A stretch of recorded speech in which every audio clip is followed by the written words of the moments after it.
Chile es uno de los países más sísmicos del mundo y cuán peligroso es quedó de manifiesto en el reciente terremoto de 8,4 en la escala de Richter que azotó la zona centro-norte del país. ¿Cómo vivir con el peligro y cómo hacer frente a la muerte? Bienvenidos a Claves, y esta es una coproducción de la televisión alemana Deutsche Welle y el canal de televisión de la Universidad de Concepción, TVU. Mi nombre es Gonzalo Ernesto Cáceres y en la moderación para mí es un enorme placer estar hoy día de nuevo presentando con mi colega Priscina Muñoz de TVU. Muchas gracias, Gonzalo. Bienvenido a Concepción. Esta es tu casa. Gracias. La casa de TVU, Televisión Universidad de Concepción. Los invito a todos a que comencemos a revisar quienes nos acompañan en esta jornada. Comienzo con las mujeres. Mónica Molina, ella es psicóloga, experta en emergencia y trauma y además es vocera de la Fundación Alto Río. Para contextualizar brevemente, Alto Río es un edificio que colapsó la jornada del 27 de febrero de 2010 cuando sufrimos un terremoto con epicentro en Copquecura. Continúa ahora presentando a Andrés Tazara, quien es académico del Departamento de Ciencias de la Tierra de la Universidad de Concepción. Él es geólogo de la Universidad de Chile. Muchas gracias por estar con nosotros. También saludamos a Jaime Romero, quien es director del Centro de Alerta Temprana de la Municipalidad de Talcahuano. Además es ex director regional de emergencia en un periodo también importante de tiempo. Muchas gracias por estar con nosotros. Finalmente saludamos a Enrique Inostroza, quien es secretario regional ministerial Seremi de Gobierno de la región del Biobío, que también para que usted se contextualice, él es vocero del Gobierno regional aquí en el Biobío. Muchas gracias por estar con nosotros. Muchas gracias. Gracias también de mi parte. Y un terremoto 8,4 es realmente un sismo tan grave que todo el mundo esperaba que en Chile se dieran a conocer cifras de muchos muertos, heridos, evacuados, damnificados. ¿Qué ocurrió? ¿Por qué en esta oportunidad, afortunadamente, hay que decir, no hemos tenido tantas víctimas y los daños han sido comparativamente menores a otros eventos en el pasado? Bueno, un terremoto magnitud 8,4, hay que pensar siempre la magnitud es una medida del tamaño físico que tiene el terremoto, no solamente la energía, sino el área realmente en el cual se deslizan ambas placas, en este caso la placa de Nazca oceánica y la placa sudamericana. Terremoto magnitud 8,4 es un terremoto efectivamente es muy grande, tiene un área que tiene 200 kilómetros de largo por probablemente 100 kilómetros de profundidad, pero esta área para este terremoto particularmente fue relativamente profunda. Estamos hablando de que la zona que realmente rompe, donde se deslizan ambas placas, está a 30 kilómetros por debajo de la costa, en nuestro caso, y eso hace que la onda sísmica se atenúe notablemente, digamos, comparado con un terremoto de similares magnitud tal vez puesto, por ejemplo, en Katmandú, o en Haití, donde el terremoto rompe directamente en la superficie, es decir, no hay una distancia entre la fuente de emanación de energía y donde ocurre, donde lo percibe la gente. Eso explica el por qué los terremotos en Chile, en general, terremotos muy grandes, no generan gran destrucción, gran daño. Si tú comparas el terremoto del 2010 o el terremoto del 2014, tampoco fue el caso. El terremoto del 2010, el mayor daño, bueno, sin considerar obviamente Alto Río, que tiene sus propias particularidades, tal vez lo podemos conversar después, pero el resto del país realmente no sufrió grandes daños comparados con Haití, por ejemplo, donde mueren 200.000 personas y la ciudad se cae completa, o en Katmandú. Eso tiene que ver con la distancia y el daño mayor puede estar dado por el tsunami, pero en este caso particular el tsunami tampoco fue muy grande porque el área de ruptura, digamos, por debajo del mar no fue tampoco muy importante. Sí, Andrés menciona la parte técnica, pero también hay algo importante que cuánto hemos aprendido como chilenos, Jaime, respecto de la baja cantidad de víctimas. Hubo una evacuación no solamente acá, digamos, en la zona de la región de Coquimbo, sino en la zona al borde costero de nuestro país. 16.000 personas acá en la región del Biobío. ¿Se ha aprendido? En realidad es una sumatoria de eventos. Nosotros hace muchos años que estamos en una campaña de preparación de nuestra gente. Y cuando hablo de muchos años, hablo de los eventos que ocurrieron después del 75 en la zona central. Empezó a tomarse conciencia de que hay todo un sistema de autoprotección que tiene que gatillarse en estos casos. Como si fuera poco, los medios de comunicación masivos contribuyen a ir capacitando y preparando a la gente. Pudimos ver en directo cómo el 2004 en el Océano Índico se producía un fenómeno que prácticamente lo vivimos ahí en la pantalla. y que va creando inquietud en la población, y la población va preguntando qué hacemos en caso de, cómo reaccionamos en caso de. Particularmente en la región tuvimos un ejercicio que fue de carácter mundial. Tuvimos una falsa alarma de tsunami en el 2005 y 50.000 personas nuestras se desplazaron desde el borde costero, muchas incluso por la autopista Concepción-Talcahuano, que es una de las zonas más peligrosas en este caso. La zona donde estamos. Claro, pero hicimos un ejercicio de evacuación masivo. Eso mismo hizo de que la gente empezara a preocuparse en sus organizaciones sociales, en sus organizaciones comunitarias, y los municipios empezaran a pensar también de qué manera a la población teníamos que entregarle herramientas. Hubo varios que nos transformamos en unas especies de profetas diciéndole, si vive en el borde costero, si no puede mantenerse en pie, corra. O sea, deduzco, Jaime, de lo que usted dice, que a pesar de las víctimas en 2010, si no hubiésemos tenido estos ejercicios previos, hubiese sido peor aún. Hubiesen sido muy superior la cantidad de víctimas. Pero es interesante cómo la población ha aprendido y ahora se han aplicado también en esta oportunidad las medidas que están previstas para evitar que se produzcan tragedias mayores. Interesante también es que la política esta vez, al parecer, ha respondido mejor, todo el mundo lo dice. Las autoridades han estado encima del asunto, los funcionarios han estado allí también, han sabido movilizar. ¿Qué ha cambiado al interior de las autoridades, al interior del gobierno, para tener esta reacción tan rápida, tan oportuna y tan eficaz? Primero, la conciencia del riesgo. Este es un país sísmico con, no solamente sísmico, sino con muchos desastres naturales que ocurren. Hay que recordar de que en invierno no es inusual de que en la región del Biobío tengamos, por ejemplo, inundaciones producto de lluvias intensas y en poco tiempo, o durante los meses de verano incendios forestales que también implican riesgo para personas. Por lo tanto, hay un sistema de emergencia que funciona de buena forma, cuya primer nivel de emergencia son los municipios, las comunas, y que va escalando hacia niveles nacionales y regionales. Y hemos elaborado una política, y yo quisiera decir que es de Estado, porque de distintos gobiernos, de distintos signos políticos incluso, se ha preparado para efecto de poder tener mejoras en aquellas situaciones durante el 2010 que no funcionaron bien y seguir aprendiendo. Particularmente los municipios han adquirido una conciencia. Talcahuano fue predecesor en aquello, pero hay otros municipios que han adquirido conciencia de establecer sistemas comunales de emergencia bien capacitados, con medios de comunicación que permitan funcionar, radios portátiles y otro tipo de cosas. El sistema de la ONEMI permitió, por ejemplo, que frente al terremoto 8.4 del miércoles recién pasado, nunca en ningún momento de la noche pudimos estar desconectados de la ONEMI nacional en la región del Biobío, pero tampoco de la región de Coquimbo, la tercera región, donde se produjo los mayores efectos del sismo. Y eso da cuenta de que hay un país que ha crecido respecto a poder señalar de que hay que invertir para poder mejorar la gestión de riesgo, y eso ha sido asumido por distintos gobiernos y se ha instalado como una política de Estado. Pero esa política de Estado además ha permitido que los ciudadanos también se hayan autocapacitado.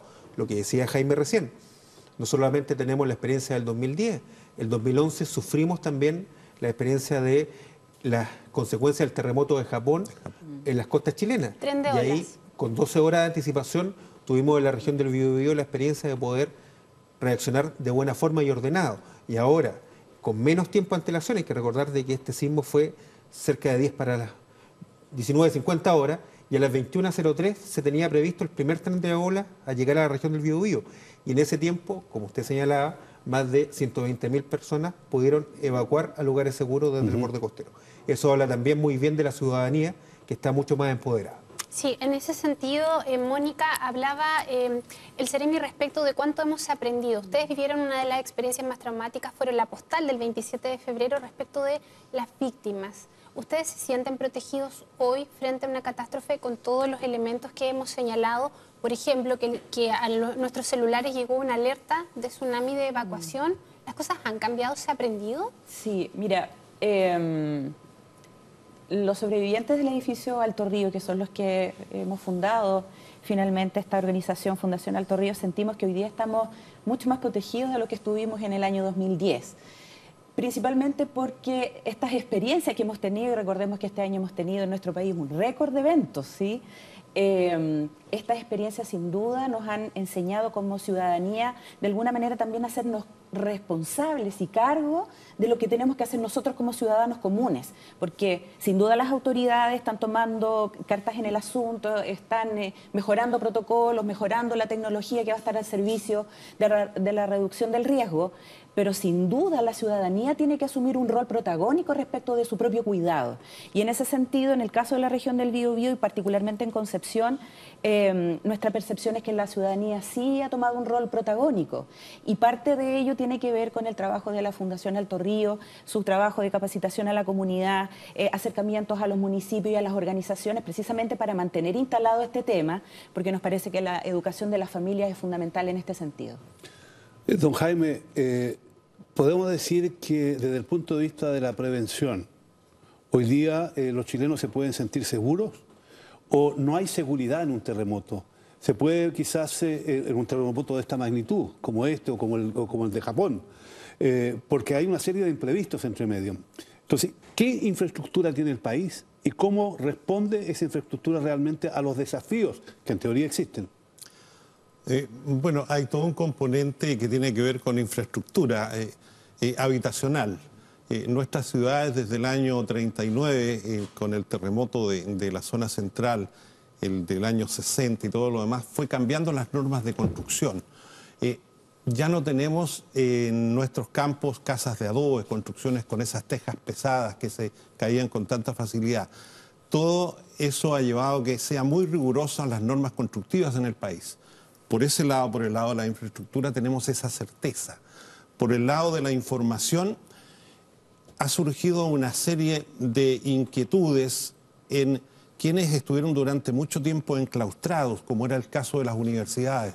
Las universidades siempre fueron centros de estudios en esto, que preparaban dossier, preparaban una serie de papers con relación a estos temas, pero con una difusión muy menor. También la universidad entró de pleno a este trabajo. Ya tenemos carreras universitarias en los temas, tenemos formación de profesionales que están haciendo sus prácticas en distintos centros académicos, y también hacen sus prácticas en industrias, en empresas, en municipios, y eso ha llevado a que el conocimiento vaya difundiéndose más rápido. Con ese enfoque podemos decir, obviamente, que estamos muchísimo mejor preparados. Nos falta todavía. ¿Cómo podemos constatar que nos falta? Cuando nosotros damos una orden de evacuación al borde costero nuestro, y de las 30 o 40 mil personas que deberían de desplazarse, logramos que se desplacen 12.000 o 14.000, nos falta todavía un poco. ¿Ah? Sí, en ese mismo sentido, Andrés, ¿hubiese sido distinta la historia si en vez de Yapel hubiese sido una ciudad más grande del norte como Antofagasta? Me refiero a la calidad de las construcciones, los efectos, o tienen netamente que ver con la intensidad del fenómeno. No, claramente hubiese sido distinto, por supuesto. El área que fue afectada por este terremoto tiene ciertas particularidades desde el punto de vista de la infraestructura humana, ¿cierto? No hay grandes ciudades, la verdad. Son ciudades relativamente pequeñas, guardando alguna proporción, pero no es Concepción, no es Valparaíso, no es Santiago, no es Antofagasta, que las ciudades que se vieron afectadas por este terremoto. Y eso, por supuesto, que tiene un impacto finalmente en las cifras de afectados, o en las cifras de edificios, en definitiva, que también han sido afectados. Ahora, el tipo de construcción en esas ciudades también es muy precario. Ciudades como Yapel, Salamanca o Canela, ¿no es cierto?, son ciudades, finalmente, principalmente casas de adobe, que son muy, muy vulnerables. En definitiva, por supuesto, que también tiene un efecto que hace que se vea más destrucción desde el punto de vista de las habitaciones, pero que no se vean grandes edificios afectados, como fue el caso de Alto Río, por ejemplo. Y de hecho no pasó. Ahora, sí hay un elemento que es común a gran parte del país en las zonas costeras, y es que una enorme cantidad de personas vive permanentemente o ocasionalmente en esos lugares, que son gente que están arriesgando su vida todos los días, porque viven casi dentro del mar. Claro. ¿No? Entonces, esto significa que en algún momento Chile tendrá que hacer una planificación para recuperar ese mar para todos, en primer lugar, porque es el resultado además de una serie de entregas un poco raras ahí de una familia a otro, o de ciertas autoridades a otro, y evitar este peligro tremendo a la que están expuestas esas personas. De todas maneras, yo creo que eso es hacia donde deberíamos avanzar ahora. Yo creo que se ha hecho mucho en realidad después del terremoto del 2010, inclusive antes, como contaban también el caso en Talcahuano, ¿no es cierto?, y en otras localidades también en la región del Biobío, que fue bien estuvo bien a la cabeza en realidad en ese momento en lo que era prevención a través de la educación, se hicieron cosas.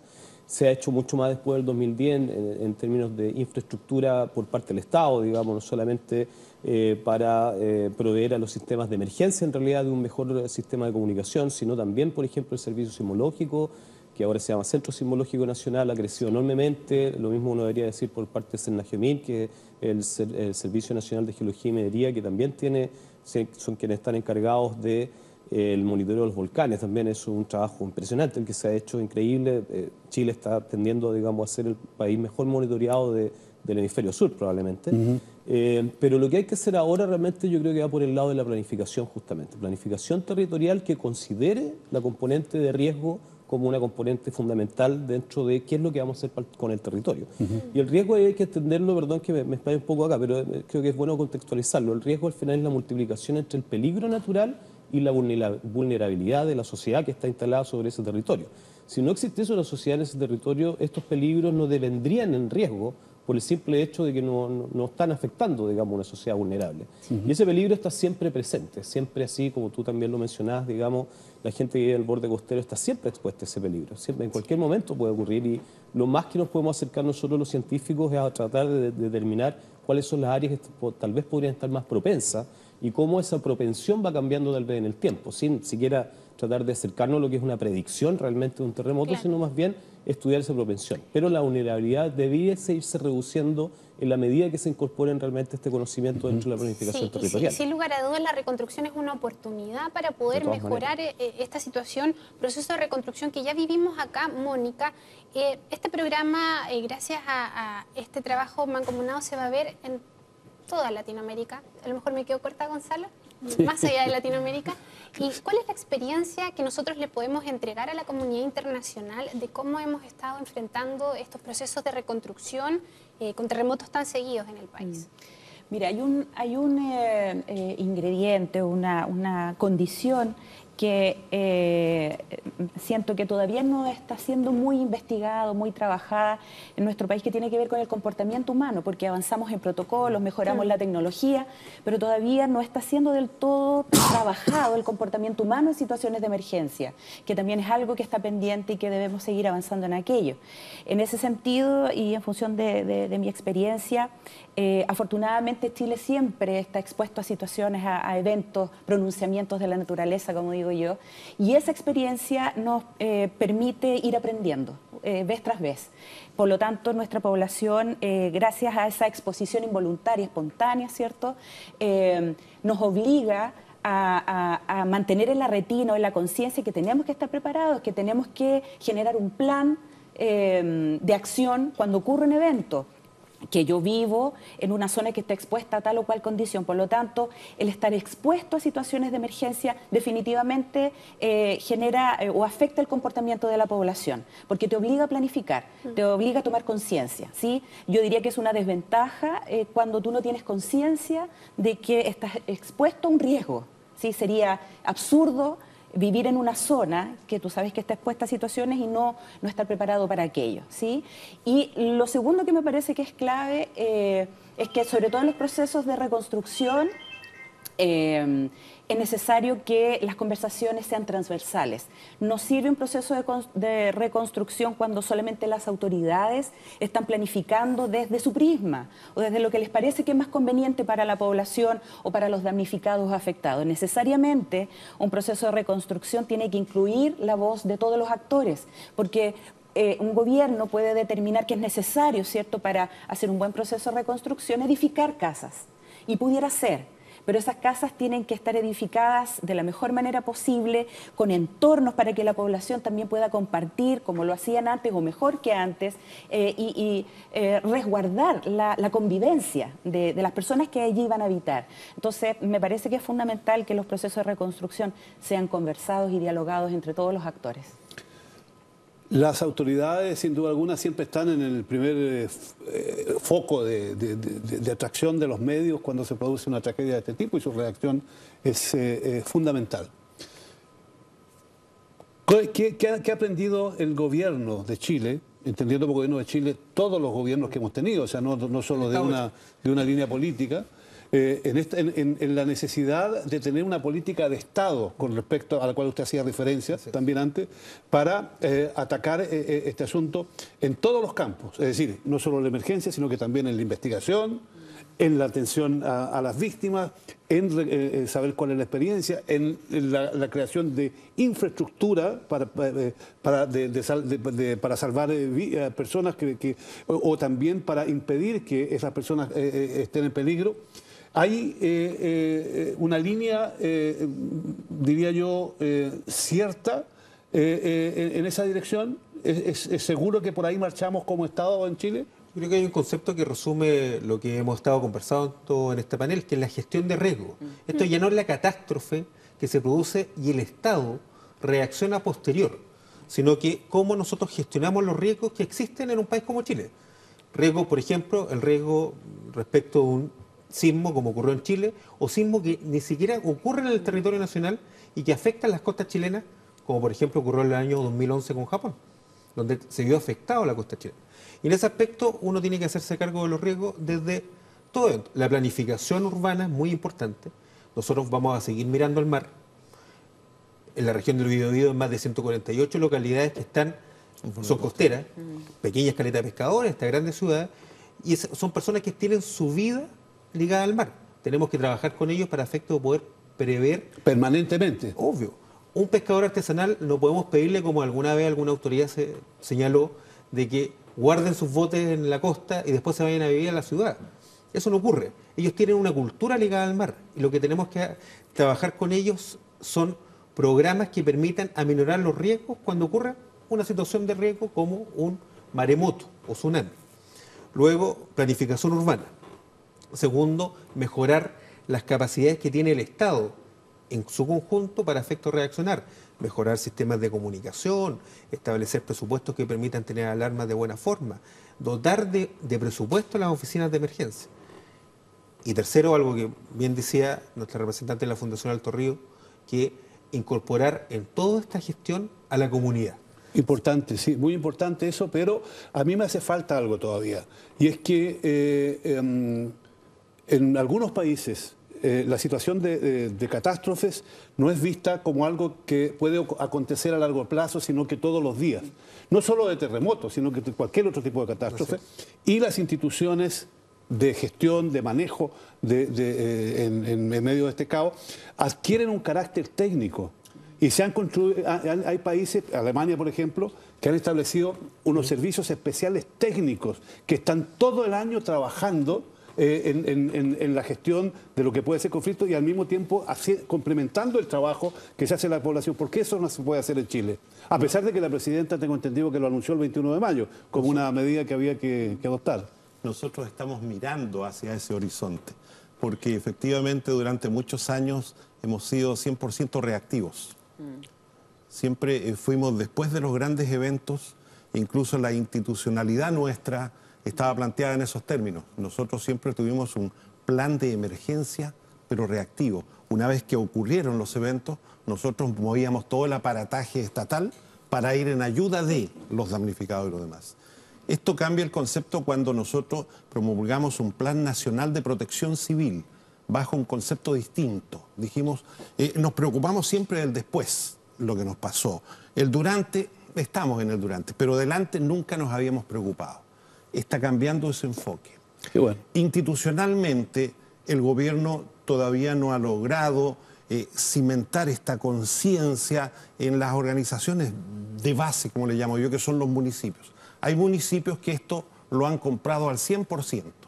No es porque yo esté trabajando en ello, pero Talcahuano se lo compró con su autoridad al 100% y creó dentro de la institucionalidad municipal, creó un departamento de gestión de riesgo, por ejemplo. Eso no existe en los otros 354 municipios. No es obligatorio. Claro, no está instituido dentro del esquema de gobierno. Pero en ese cuadro hay una idea de dónde están los mayores peligros. Ya sabemos que el mar es uno, ya sabemos que los terremotos son otros, pero hay un peligro permanente por diversos factores en todos los países. El 2006... Entonces, esa idea de ir, por ejemplo, a una especie de servicio de bomberos especializados en lo técnico, que actúen permanentemente, que sepan qué pasa ahí, cuántas casas hay, cuáles son los peligros que existen, cómo combatir los principales riesgos, etcétera. O sea, eso ya es un paso distinto. Pero yo quisiera, a propósito de su pregunta, Gonzalo, creo que en Chile existe ya un indicio de eso. En esto la presidenta Bachelet ha sido muy clara respecto de cómo poder fortalecer nuestro sistema de emergencia. Ahora, eso está cambiando la ley de conformación de la Oficina Nacional de Emergencia. O sea, por ejemplo, no puede ser voluntad de un municipio, de una autoridad de turno, el poder tener un departamento de gestión de riesgo. Debería ser obligación legal. Como así tener un departamento de tránsito, tener un departamento de gestión de riesgo. Eso implica una modificación legal. Pero particularmente yo quisiera, en este terremoto de hace un par de días atrás, 8.4, nuestro sistema de emergencia reaccionó muy bien. O sea, no hubo ningún momento que se haya desconectado la comunicación entre las autoridades centrales. A diferencia del 27 de febrero. Lo que pasó el 27 de febrero del 2010. El 27 de febrero del 2010, la presidenta de la República no tuvo conexión con las zonas afectadas. Ahí hay una lección aprendida en estos 5 años que van del 2010 al 2015, una lección gigantesca, enorme. Se notó. Hoy día tenemos, primero, la presidenta, ella asume que ella es el rol de autoridad política, existe un rol técnico, que está en la ONEMI, funciona la ONEMI, conectada con todas las regiones. De hecho, estuvimos conectados hasta las 6 de la mañana ese día, porque a las 6 de la mañana se levantó la alerta tsunami para la región del Biobío.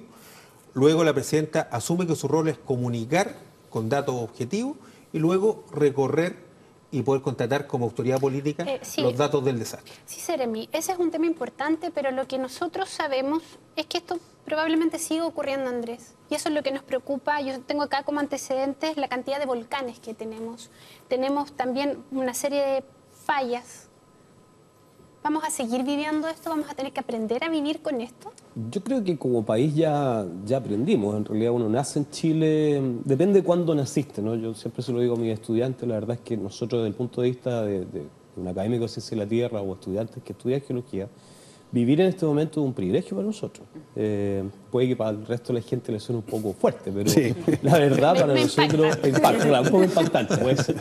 Pero la verdad es que es muy distinto vivir digamos, nacer, vivir y morir entre dos grandes terremotos que haber vivido realmente uno de estos grandes terremotos en carne propia y poder sentir en carne propia realmente lo que significa un evento así.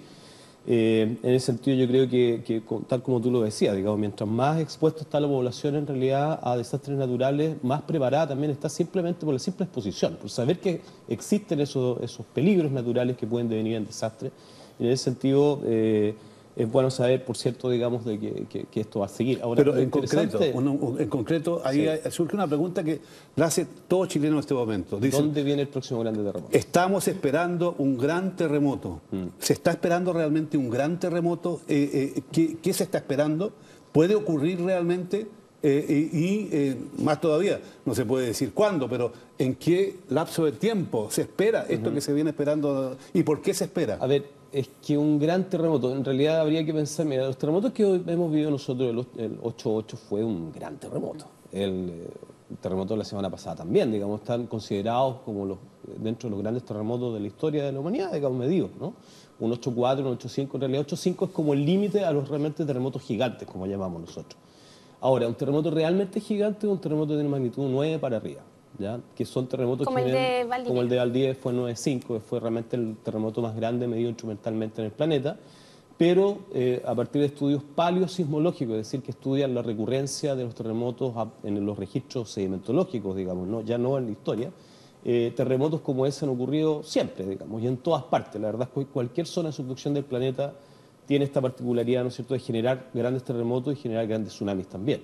Chile es un país que se ha visto en los últimos años, digamos, expuesto, yo diría,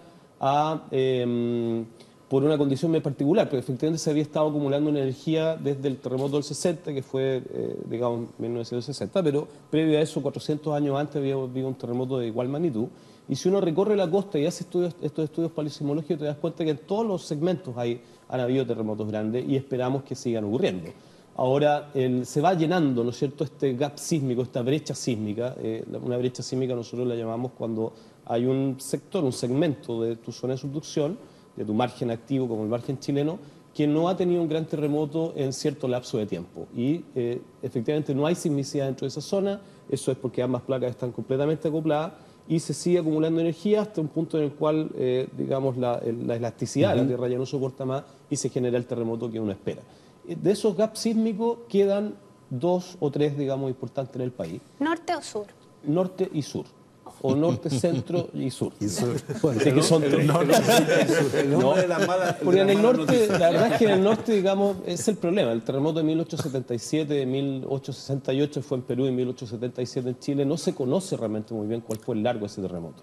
Por el tsunami que generó en Japón, por la característica del tsunami en Chile y por, al parecer, el daño que genera, aunque no había mucha infraestructura instalada ni mucho registro entonces histórico del daño que ocurrió, pareciera haber sido un terremoto magnitud 9. Pero no es muy claro. Si fue en magnitud 9, el magnitud 8.1 del año pasado realmente fue enano comparado con eso y todavía quedarían, digamos, 2 gaps ahí en realidad, uno al norte y uno al sur de esta zona, probablemente al sur. El otro grande es Valparaíso, que ese sí es bien complejo porque efectivamente eso estaba justo en la zona donde terminó el terremoto del 2010 en el norte y donde terminó el terremoto de hace una semana atrás hacia el sur. Queda ahí una brecha que son más o menos 200 kilómetros que podría generar un 8.5 perfectamente en un área que sí es mucho más compleja en términos punto de vista de infraestructura. Si hay la posibilidad de un gran terremoto, podemos considerar que hay una posibilidad de muchas víctimas. Yo quisiera aprovechar, Mónica, que usted nos contara cuál es el impacto que sufren las víctimas de un terremoto. Ustedes lo vivieron directamente porque se vino abajo el edificio donde vivían. ¿Cuál es el impacto y cómo se puede ayudar a las personas que se ven afectadas por daños terribles, como es la pérdida de algún familiar, la destrucción de su casa, perder todo lo que tenían, toda una vida de trabajo? ¿Qué se puede hacer? ¿Cómo se ayuda en ese caso? Porque es su especialidad. Sí, bueno, lo primero que nos tocó enfrentar como víctimas del edificio Alto Río fue el terror. Estar ahí, vernos atrapados durante toda la noche. La incertidumbre es algo que exacerba mucho la sintomatología emocional que después genera cierta patología. Porque no teníamos, los que estábamos adentro sentíamos que lo que estábamos viviendo era cataclísmico, digamos. Cuando salimos del edificio nos dimos cuenta que éramos los únicos que nos habíamos caído. Entonces, personalmente yo no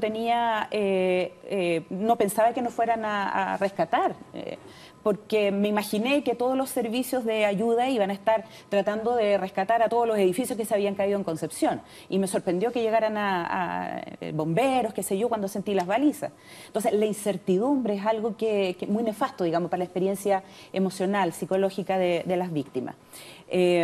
Luego, nos tocó vivir todo un proceso de indefensión desde la institucionalidad, desde las autoridades locales, desconocimiento, porque no habían protocolos ni muchos, no se sabía mucho qué hacer, cómo reaccionar frente a la emergencia. Por lo tanto, autogestionamos las soluciones de nuestros problemas más urgentes, desde lo más doméstico, recobrar nuestros documentos de identificación, solicitar alguna información, luego poder tener alguna opción a volver a adquirir una vivienda, porque muchos de nosotros habíamos postulado al subsidio y que se entrega solamente una vez en la vida a una persona y luego de haber perdido la vivienda no teníamos opción de postular de nuevo un subsidio, así que hicimos toda esa gestión. Se nos venía el proceso de demolición de las estructuras que por supuesto iban a ser cobradas a las víctimas porque la ley, digamos, lo establece así. Así que tuvimos que hacer todo un proceso, pero finalmente lo autogestionamos, porque había mucho desconocimiento, no habían normas claras, disposiciones claras en ese minuto. Pero eso fue un tremendo aprendizaje para nosotros, ¿sí? como víctimas. Porque nos dimos cuenta que habían leyes que actualizar, normativas que reforzar, aun cuando la normativa sísmica es bastante eficiente en nuestro país, todavía hay cosas que revisar en la normativa de construcción, me refiero. Sí. Pero la primera lección o la más importante es que tenemos que hacernos cargo de nuestros propios procesos. Y ahí juegan un papel importante. Quiero señalar, porque también existe la fantasía en la comunidad, que necesariamente estos eventos traumáticos, de origen traumático, generan muchos problemas psicológicos en la población. Y en realidad los estudios señalan que el 75% de la población recobra la vida normal. Nuestra estructura psicológica tiene la capacidad para reorganizarse y hacer frente a estos fenómenos. Solamente un 10% de la población genera algunas patologías. Entonces, eso me parece que es relevante poder mencionarlo y ayuda mucho el trabajo o el apoyo de la familia y de la misma comunidad para lograr esta restauración. Tú, Mónica, representas el edificio más emblemático, la postal del 27F, pero también para aquellos que no viven en Chile sepan, acá hubo 8 edificios que resultaron colapsados, que tuvieron que ser deconstruidos. Ese es el punto. Es una oportunidad, Seremi, estos eventos para regular lo que decía Mónica, las normas constructivas. Hubo un juicio de por medio en el caso Alto Río donde finalmente se estableció que no se hicieron las cosas como se tenían que hacer. Se está trabajando en eso para a lo mejor endurecer incluso las penas para aquellas personas que van a levantar un edificio, los responsables hagan las cosas bien hechas. Eso es lo que hay que mejorar. No solamente las normas, porque las normas también existían para el 2010, sino que también la fiscalización. Ese es el gran problema. Y cómo nosotros dotamos de mayores funcionarios a las direcciones de obras municipales. En Chile son los municipios los que otorgan los permisos de construcción y son los obligados a fiscalizar que un edificio cumpla con todas las normas. Y por lo tanto también cómo podemos mejorar la fiscalización y aumentar las garantías y las sanciones establecidas a los responsables, a quienes ejecutan los edificios. Aquí, detrás de un edificio mal hecho, que no cumplió con las normas, que no colocó los materiales que dijo que iba a colocar, hay una persona, una empresa constructora que es responsable. Y esa empresa constructora, lo lógico es que se establezcan mecanismos mucho más ágiles que un juicio para efecto de que las víctimas puedan ser indemnizadas. Eso no recobra la vida, los traumas, como decía, pero sí la reparación pecuniaria de personas que por mucho tiempo son víctimas permanentes. Porque una persona que pierde su departamento, su habitación, lo que ocurre es que por mucho tiempo sigue en esta situación de damnificado. Se revictimiza. Claro, porque lo que ocurre es que después va al Ministerio de Vivienda y dice, mire, usted no tiene derecho a poder tener un nuevo subsidio porque ya lo tuvo, entonces tiene que volver a explicar de que es una situación particular para efecto de establecer una norma de excepción.